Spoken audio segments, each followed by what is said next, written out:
sur le plateau tournage, on a changé un petit peu le display, on s'est mis un peu plus à l'aise. Un petit verre d'eau.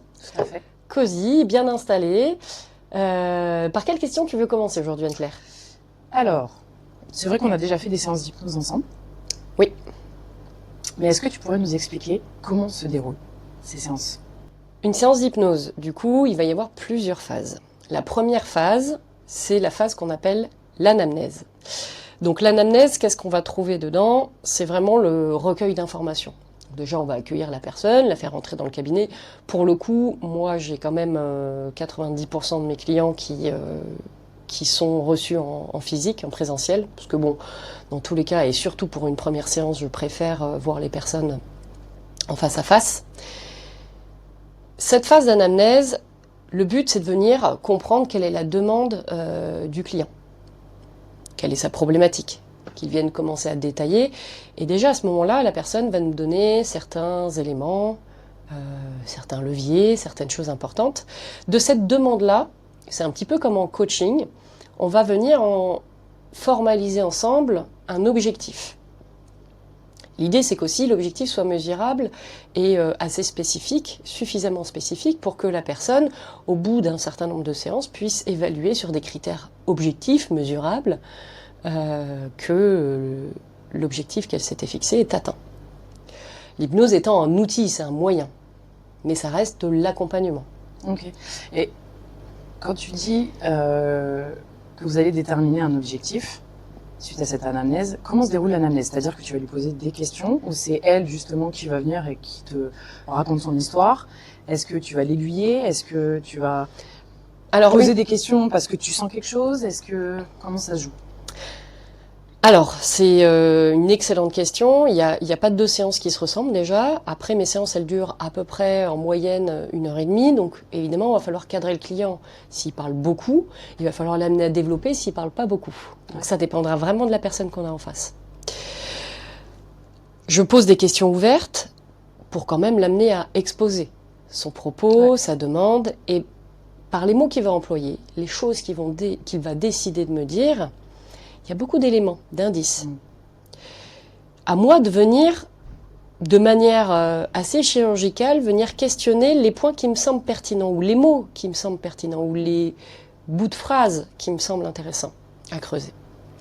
Donc c'est une histoire de verbal et de non-verbal aussi? Ouais. Il y a du verbal, du non-verbal et du paraverbal. Sachant que le verbal, c'est les mots, ce qu'on dit. Ouais. Le paraverbal, l'intonation de la voix, tout ce qui est autour, le rythme de la voix, etc. Et le non-verbal, la gestuelle, la posture. Et ce moment-là d'anamnèse, il est extrêmement important dans le sens où c'est là où on va venir se mettre en synchronisation avec l'autre. En hypnose, c'est extrêmement important. La synchronisation avec l'autre, c'est que par un système de presque, je le vulgarise un peu, mais mimétisme, dans le verbal, paraverbal, non-verbal, les trois champs, on va venir créer un lien avec l'autre. Au début, on reproduit ce que nous donne l'autre, c'est la période qu'on appelle de mirroring, miroir. Ensuite, il y a la période de pacing, on continue à faire, mais on met un rythme dans la reproduction des gestes, etc. Et ensuite, on va prendre le lead. Et on commence déjà à amener la personne dans la séance dès l'anamnèse, c'est ce moment-là où il est juste en train de parler pour lui. La séance n'a pas commencé. Donc c'est une phase très importante et ça dure à peu près une quinzaine de minutes. D'accord. Ensuite, qu'est-ce qui vient derrière? On va avoir ce qu'on appelle le pré-talk. Alors là, je vais venir expliquer ce que c'est que l'hypnose. Souvent, pour une première séance, on va venir détailler. On va plus vite sur cette partie-là, sur les séances suivantes. Mais l'idée, c'est d'expliquer, avec des mots simples, et avec le jargon aussi de l'autre, comment une séance d'hypnose fonctionne, quel est le principe, qu'est-ce qui va se passer, pour à la fois démystifier, mais à la fois aussi commencer à suggérer des choses, la manière dont ça va se passer. Quand on raconte à quelqu'un comment ça va se passer, bien souvent, en fidélité, il va vivre la chose qu'on lui raconte. Donc, c'est ce qu'on appelle le pré-talk. C'est une phase très importante, et dans cette partie de pré-talk, il y a ce qu'on appelle le yes set, c'est-à-dire qu'on va chercher un certain nombre d'acquiescements de la personne en face, mais sur des questions très triviales, très simples. Bon, aujourd'hui, est-ce que tu es bien installé? Est-ce que tu es prêt à démarrer la séance? Pour chercher une forme d'affirmation, d'adhésion. Voilà. D'apaisement aussi, peut-être. D'apaisement et de sécurisation. On Oui, s'assure aussi que la personne est bien OK dans le principe de démarrer la séance. Ouais. Ce sont à la fois des questions triviales, mais à la fois des questions importantes. Ouais, tout à fait. Et par ce oui, on est déjà dans un enchaînement de réponses positives qui vont mettre la personne dans une bonne disposition pour la suite de la séance. C'est encore une préparation, mais encore une fois, la personne a juste l'impression, à nouveau, de discuter et qu'on lui explique ce que c'est que l'hypnose et comment se déroule une séance d'hypnose. Et ensuite, on va lui mettre un certain nombre de fusibles. On peut le mettre à ce moment-là ou un petit peu après, juste au début de la séance, de lui expliquer qu'il y a 3 fusibles que moi je mets systématiquement. Le premier, c'est que à tout moment, tu peux changer de position et te mettre plus confortable sur ta chaise. La deuxième, c'est à tout moment, ce que je vais dire, les suggestions, tu peux les modifier, les changer, les transformer ou les supprimer si ça ne te convient pas. On est vraiment dans la notion de libre arbitre. Ce qui te convient, tu transformes comme tu as envie. Et le troisième point, c'est à tout moment dans la séance d'hypnose que tu vas vivre, tu peux te réveiller, te sentant mieux qu'auparavant, et tu as le droit de te réveiller à tout moment.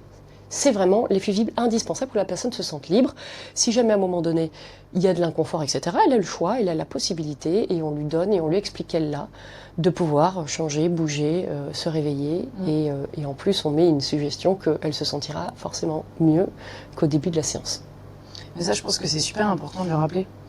Parce que avec toutes les fausses idées qu'on se fait de l'hypnose, même si tu nous as déjà expliqué que finalement, même si ton inconscient prend, que ton conscient et ton inconscient, ils sont ensemble et que c'est l'inconscient qui va ressortir pendant la séance d'hypnose, ça peut justement toujours avoir une appréhension et se dire ah tiens mais finalement vu que mon conscient est mis de côté, c'est peut-être mon inconscient qui va prendre le dessus, donc c'est elle qui prend le dessus puisque c'est elle qui le maîtrise. Et donc c'est super important, je pense, de se rappeler cette liberté finalement et ce conscient qu'on garde tout au long de la séance. Oui.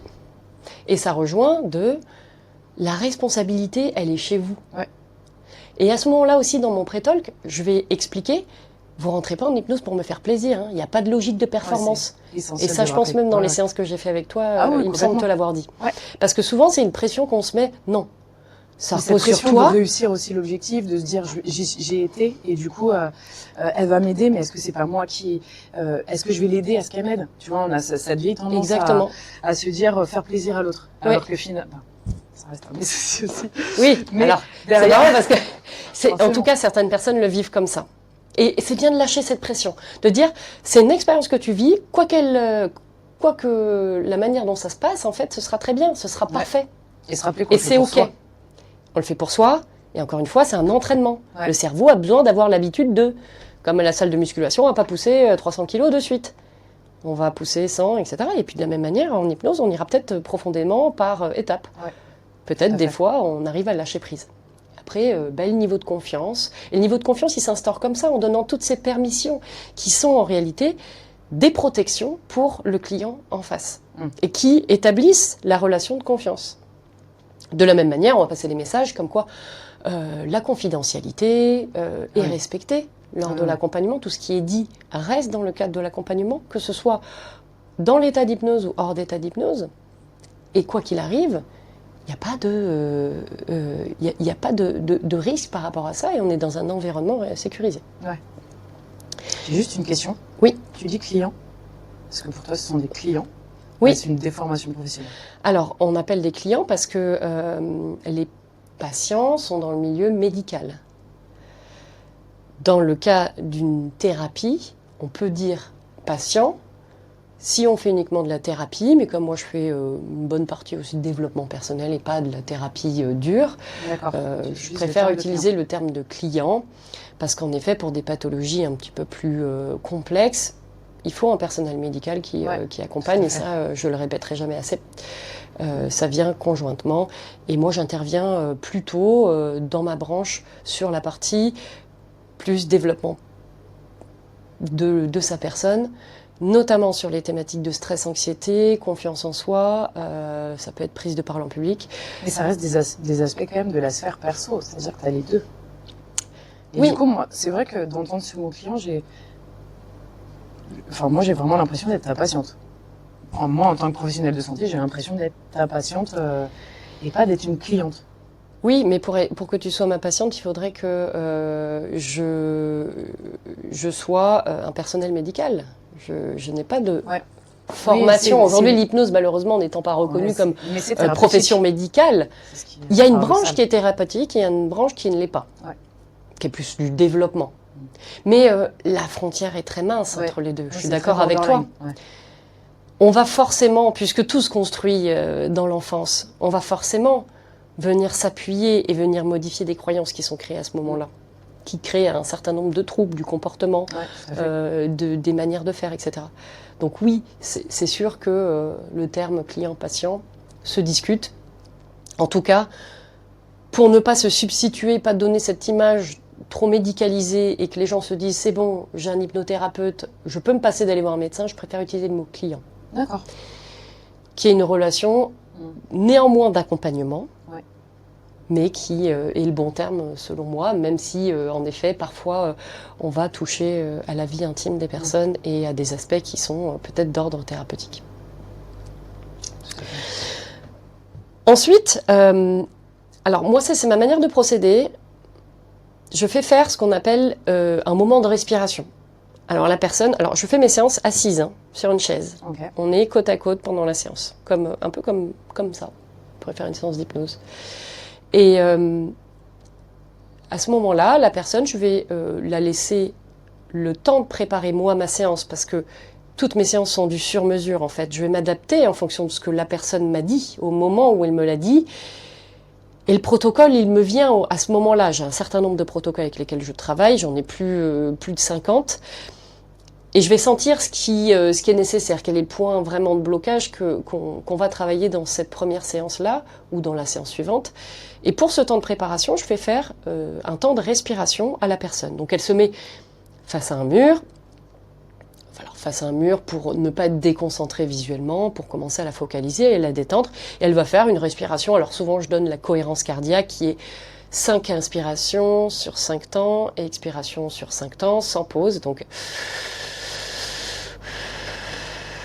Et la personne fixe un point au mur.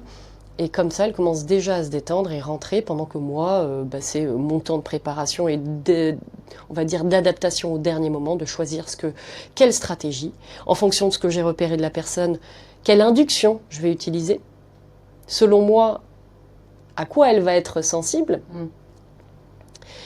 et ensuite, quel protocole derrière, une fois qu'elle est en état d'hypnose, l'induction étant la méthode pour amener en état d'hypnose. Une fois qu'on est dans l'état d'hypnose, là on fait le protocole. D'accord. Et après il y a le réveil. Tu as différentes façons de mettre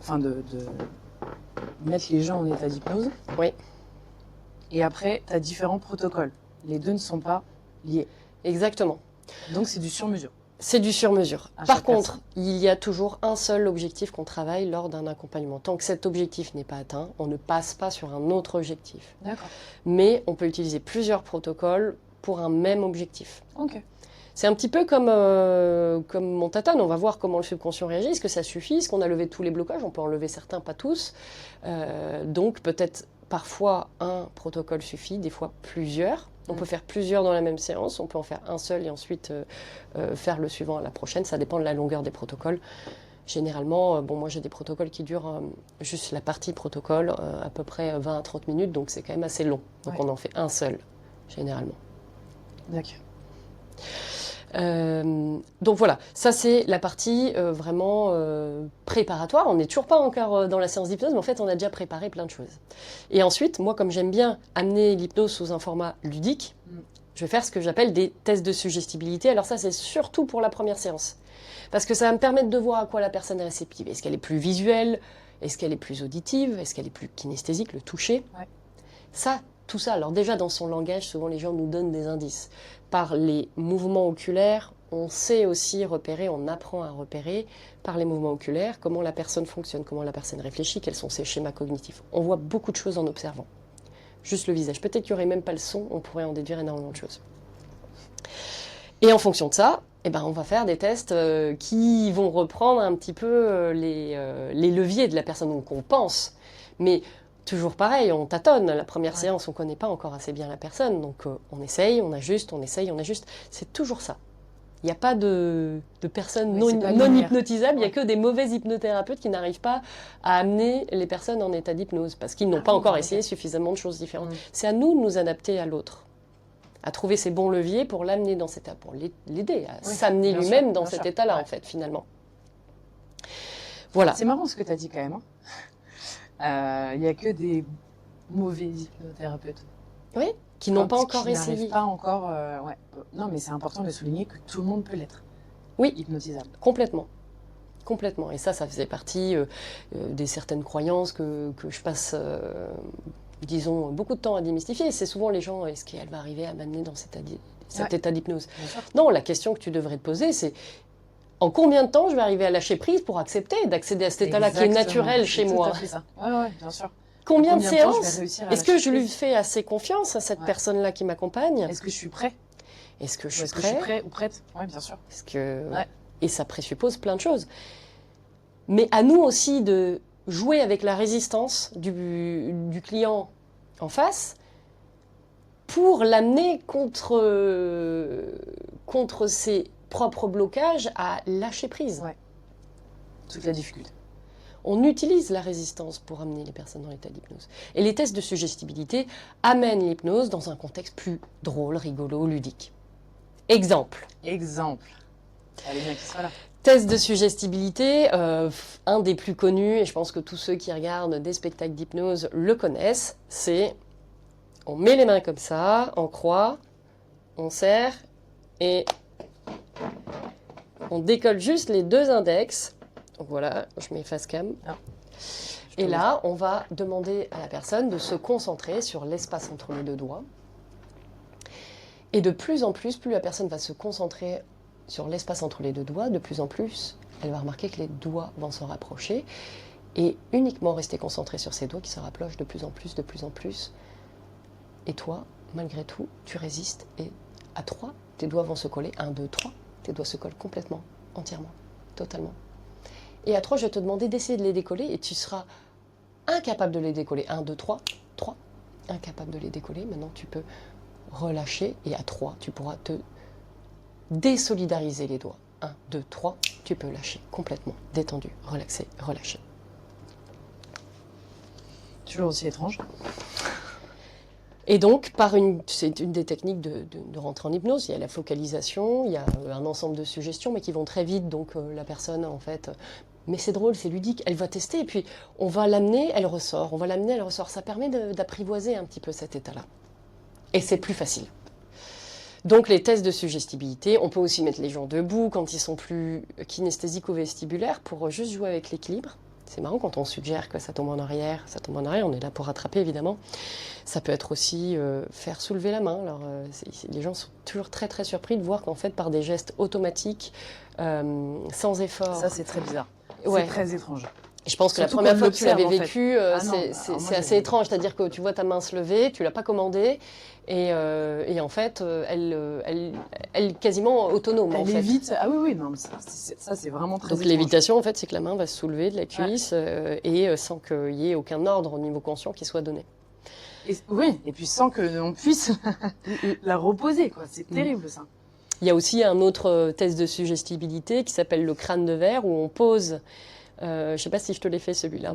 On pose un stylo sur le sommet du crâne et en fait la personne va venir fermer les yeux et se concentrer uniquement sur le point de contact au niveau du sommet du crâne et en fait c'est par ce type de test que la personne, en fait, on va suggérer qu'elle ne peut plus ouvrir les yeux. En effet, elle va se rendre compte qu'elle ne peut plus ouvrir les yeux dans ce type de configuration-là. Et il y a aussi une raison physiologique. Mais à la fois, en fait, l'hypnose, c'est à la fois un peu... Au début, on donne un peu l'illusion d'une chose qui n'est pas encore là, mais qui va s'installer. Tu vois ce que je veux dire ? Ouais, complètement. Et d'ailleurs, c'est marrant parce que même les entrepreneurs font ça, c'est fake it until you make it. C'est tu fais semblant jusqu'à ce que ça arrive vraiment. Et du coup, c'est un peu ça qui fait que pendant très longtemps, les hypnotiseurs ont été associés à des magiciens, des prestigitateurs. On fait pas trop cette distinguo avec les mentalistes parce que on joue sur tout un triangle de croyances, suggestions et réactions du corps. Ouais. Voilà. Et ensuite, bah là, on rentre dans la séance après ces tests de suggestibilité. Et ça nous aide, en fait, parce que la personne commence déjà à descendre, monter. Et puis, on utilise beaucoup de concentration. Et là, on va faire l'induction. Et donc, l'induction, ça, c'est au moment où la personne a fait sa respiration. Eh ben, je l'ai préparée. On part sur une manière de partir en hypnose. Il y en a un certain nombre. Moi, j'ai plus d'une vingtaine d'inductions que j'utilise.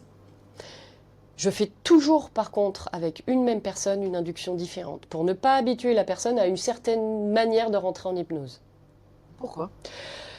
Pour qu'elle puisse voir toutes les possibilités, les diverses manières de rentrer en hypnose, et qu'elle puisse, à terme, toutes les utiliser si elle veut faire de l'auto-hypnose. D'accord. Et ça me permet aussi de voir sur lesquels la personne part plus ou moins profond, et fonction du protocole, si j'ai besoin d'un profond et que j'ai identifié que sur une certaine induction, elle part très profondément, bah, je vais avoir tendance, pour cette indication-là, à refaire celle-là. Mmh. Et je pense à ça même du côté du patient ou client, c'est de se dire que peu importe la manière, finalement, il arrive quand même à réagir à cette induction. Oui. Et surtout qu'en fait, tu traces des circuits neuronaux, des habitudes. Ouais. Donc le problème aussi, ce serait que la personne, elle ne pourrait, si elle n'était habituée qu'à une seule induction, ne rentrer que d'une seule manière en hypnose. C'est dommage. Il faut que les schémas neuronaux et les circuits neuronaux se construisent de plein de manières différentes pour accroître cette réceptivité.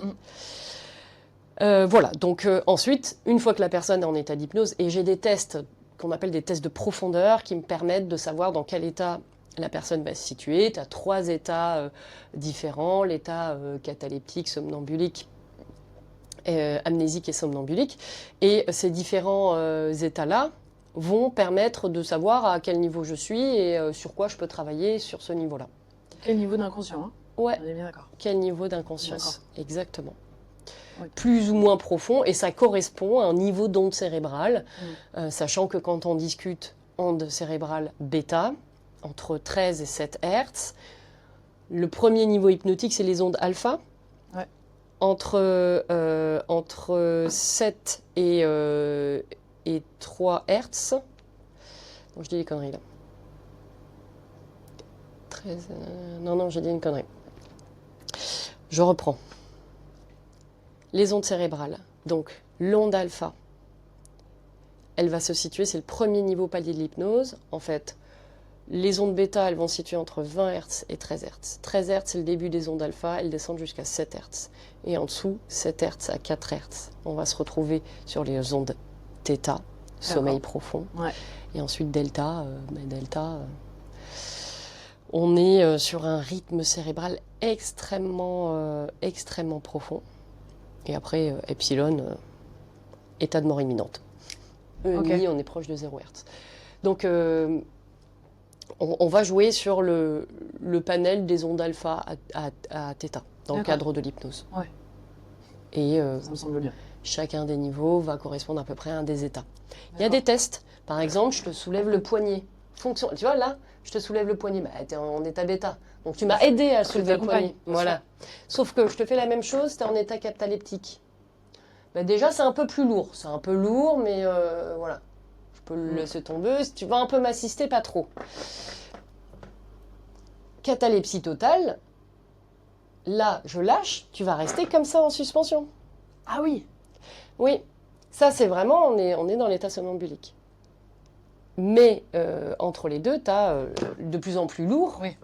Mais ouais, si tu viens ensuite le fixer et tu viens suggérer que le bras est devenu tout dur comme du fer, etc., ça c'est un des tests. Là, on peut en effet aussi...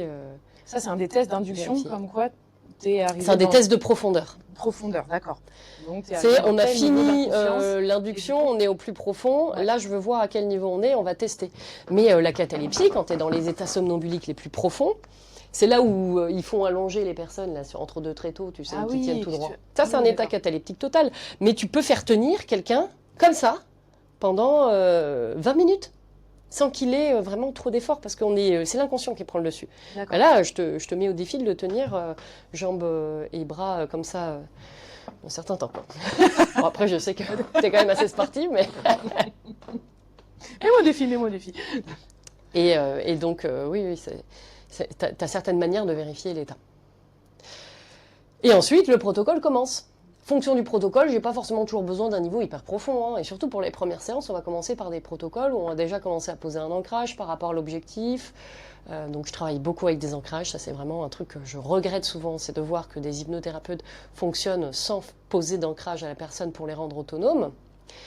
C'est pendant la séance d'hypnose, les personnes vont vivre des choses dans le protocole, et ensuite on va faire ce qu'on appelle de la futurisation, comme si l'objectif était atteint, on va lui faire voir l'avenir en fait. Et dans cette phase de visualisation qui est très intense, souvent il y a beaucoup d'émotions positives, on va venir poser un ancrage, donc un geste de la main, des doigts qui se touchent, etc. Et on le laisse 1 minute, 2 minutes, 3 minutes, le temps que le cerveau enregistre bien sur toutes les différentes parties des hémisphères. Et après, on va procéder au réveil. On peut faire aussi une technique de fractionnement. Enfin, il y a pas mal de petits ajustements. Là, c'est la trame globale de la séance que je suis venue détailler. Alors du coup, tout ça, ça fait beaucoup d'informations. Est-ce qu'on peut résumer toute la séance d'hypnose? Oui. Alors, séance d'hypnose. La première partie, c'est l'accueil et la partie anamnèse, donc qu'on appelle le recueil d'informations. Ensuite, deuxième phase, ça va être le pré-talk, les fusibles et le IS-7. Donc on va venir mettre en condition et en sécurité la personne. Troisième phase, respiration. Bon, ça c'est ma manière de pratiquer, donc pendant 5 minutes. Ensuite, les tests de suggestibilité pour amener un côté ludique, surtout en première séance. Ensuite, on va faire toute la partie induction. Ouais. On amène dans l'état d'hypnose. Et ensuite, les protocoles, plusieurs, mais toujours sur un seul objectif. Plusieurs séances sur un seul objectif, tant que l'objectif n'est pas atteint. Et ensuite, réveil. C'est vrai, essentiel. Avec toute une partie où il y a ce qu'on appelle la futurisation, visualisation du résultat atteint, et suggestion post-hypnotique. Entre les deux, on peut quand même glisser des suggestions qui vont être agréables pour la personne. Souvent, par exemple, je leur dis, tu vas te réveiller de la séance d'hypnose, c'est un peu comme si tu avais fait 1 heure de massage. Les gens ont vraiment l'impression dans leur corps qu'il s'est passé ça. Incroyable. Le cerveau crée les conditions. Et ensuite, réveil. Voilà. Et on laisse un petit peu de temps quand même pour le réveil. Il y a des gens qui parlent. Ouais, on peut être un peu groggy après. Je laisse toujours 15 minutes entre le réveil et le moment où ils vont sortir du cabinet ou de la salle. Pour être sûr qu'ils sont bien réveillés, wake up, en état. Il y a certaines manières où on réassocie un peu les deux hémisphères, on les active. Mais il y en a qui partent super profondément, qui sortent comme une fleur, et d'autres qui sont un peu plus dans le gaz. Ouais, moi je me souviens que la première fois j'étais un peu dans le gaz.